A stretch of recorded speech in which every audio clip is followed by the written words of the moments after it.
सध्या महाराष्ट्रात दुहेरी हवामान अनुभवायला मिळत आहे। एकीकडे काही ठिकाणी उन्हाचा तडाखा वाढल्याने नागरिक हैराण झाले, तर दुसरीकडे वादळी पावसाने अनेक जिल्ह्यातील शेतकऱ्यांना त्रस्त करून सोडला आहे। आजही राज्यातील काही ठिकाणी अवकाळी पावसाचा इशारा देण्यात आला आहे, तर जळगावात आठवड्याभरात उष्णतेची लाट येण्याची दाट शक्यता हवामान अभ्यासकांकडून वर्तविण्यात आले आहे। उत्तर दक्षिणेकडून हवामानात झालेल्या बदलामुळे गेल्या 2-3 दिवसांपासून जळगाव शहर आणि जिल्ह्यात ठिकठिकाणी पाऊस पडला।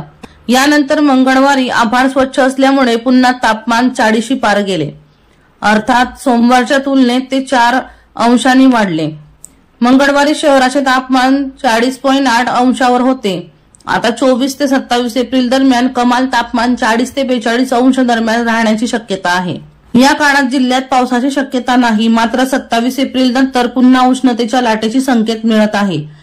त्यामुळे एप्रिलचा शेवट आणि मे महिन्याची सुरुवात ही अत्यंत तापदायक राहण्याचा अंदाज आहे। रविवारी व सोमवारी असलेले ढगाळ वातावरण मंगळवारी पूर्णपणे निवळल्याने तापमान वाढून उकाडा असह्य झाला आहे। वर्षा लोहार यांचा खास रिपोर्ट V1 लाईव्ह जळगाव।